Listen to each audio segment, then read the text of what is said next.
So, to state the obvious, no culture that is destroying the basis of life can be called sustainable. Really, it can only be called insane. Now, in all the places where agriculture started, human society follows the same pattern. It's called civilization. Now, that word just means people living in cities. What that actually means is that they need more than their land can give. Food, water, energy have to come from somewhere else. From that point forward, it doesn't matter what lovely, peaceful, nonviolent values people hold in their hearts. That society is dependent on imperialism and genocide because no one willingly gives up their land, their water, their trees. But since the city has used up its own, it has to go out and get those from somewhere else. And that's the last 10,000 years in a few sentences. This is simple arithmetic. If you have one planet, one blanket of air, one cradle of soil, one place called home, and you destroy it, it's 1 minus 1. This is the pattern of civilization over and over and over. There's a bloated power center surrounded by colonies from which the center extracts what it wants until eventually it collapses. That collapse takes between 800 and maybe 2,000 years until the soil gives out. Make no mistake, the planet has been skinned alive, and what should be habitat for millions of creatures turns into salt and dust. Alongside agriculture, metallurgy, and mining developed as another authoritarian technique. The first metal tools were mostly weapons, and they were copper.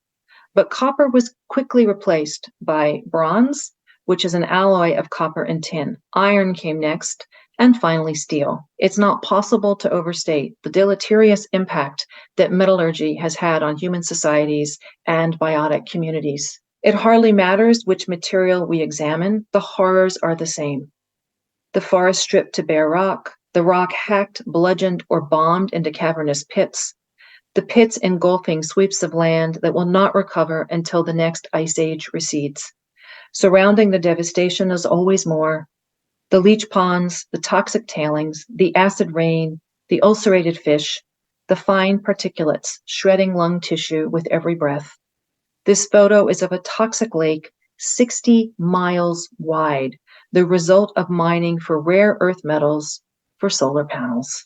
In the 8 centuries of Rome's reign, it covered Greenland, which is 4,000 miles away, in 800 tons of copper and 400 tons of lead from its mines. The health impacts then as now are ghastly: convulsions, vomiting, diarrhea, anemia, stunted fetal growth, mental retardation, and cancer. This is why mines are always fiercely opposed by the people condemned to endure them. The silver mines of ancient Greece funded its vast imperial navy. Devastation, destruction, and slavery spawning more of the same. This is the totalizing scale of authoritarian techniques, which both creates and then requires hierarchical social relations, turning humans into machines that convert more life into more machines. And as all of this develops, the slavery, the militarism, the hierarchy, the culture becomes patriarchal. The moment men create private property, they want to control paternity, which means they need to control women. Authoritarian techniques require a specific social arrangement: patriarchal, hierarchical, militaristic, specialized, and mechanistic. All of that requires, as it produces, an internal theological rationale that life is a series of disconnected objects, things we might call plants or animals or rivers, not complete beings with whom we are engaged in relationship. René Descartes bragged, "I have described this earth and indeed this whole visible world as a machine." Our science is a series of discoveries designed to let us use them better, and use them we have. There is no break in the system. Why would there be? Indeed, violation is built into mechanistic science. Sir Francis Bacon is credited with the creation of the scientific method. His practical objective was bluntly, quote, domination over creation. 300 years later, Erich Fromm describes sadism as the passion to have absolute and unrestricted control over a living being. Is there a more apt description of industrial civilization? Its technology has emptied rivers, crushed mountains, damaged the climate, and broken the boundaries of the atom itself. And the endpoint of sadism is necrophilia, the passion to transform that which is alive into something unalive, to destroy for the sake of destruction, the exclusive interest in all that is purely mechanical. Or, as Mary Daly wrote in 1978, patriarchy is itself the prevailing religion of the entire planet, and its essential message is necrophilia. Industrial humans are now transforming the biosphere into the technosphere, a dead world of our own artifacts that life as a whole may not survive. So, our book, Bright Green Lies, has three main themes.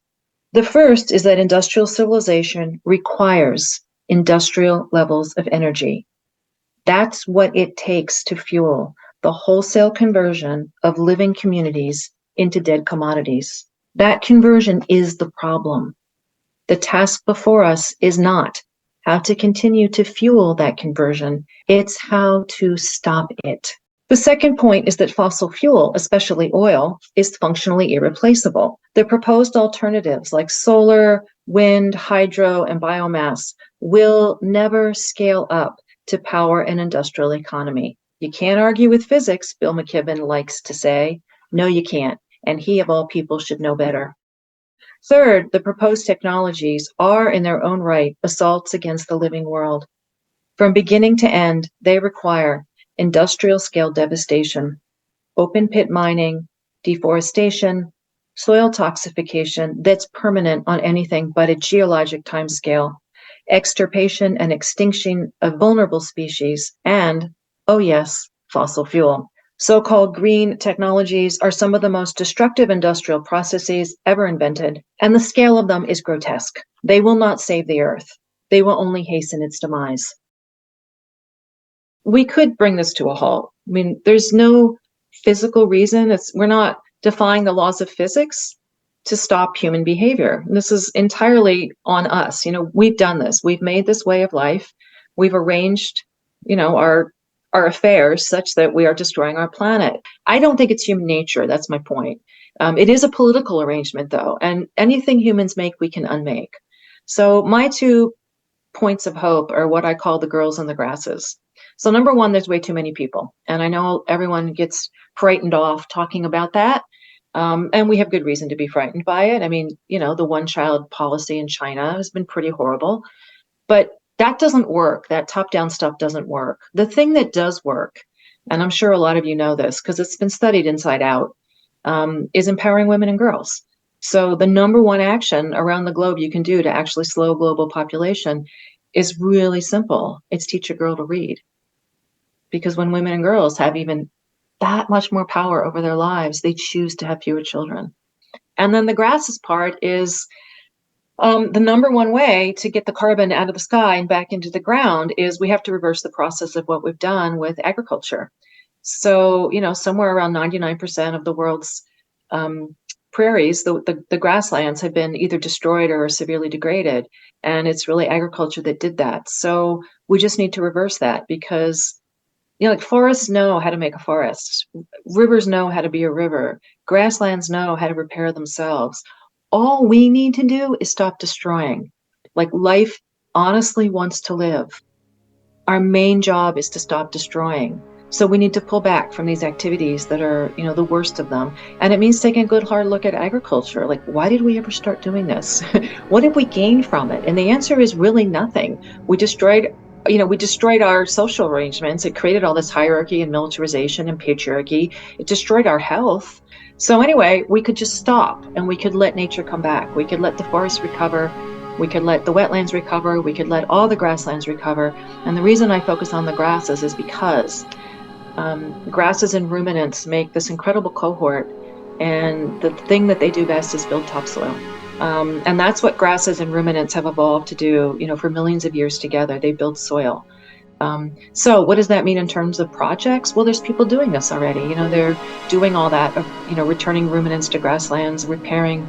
And it's the same with forests. Just stop taking them from our activities, which means our consumption, which means our population, We have to accept this was a one-time blowout. I know people don't want to hear this, but how many generations, three, four, maybe, got to experience this way of life? But the end was written into the beginning. None of these substances reproduce themselves. And we're on massive drawdown of the substances that do reproduce themselves.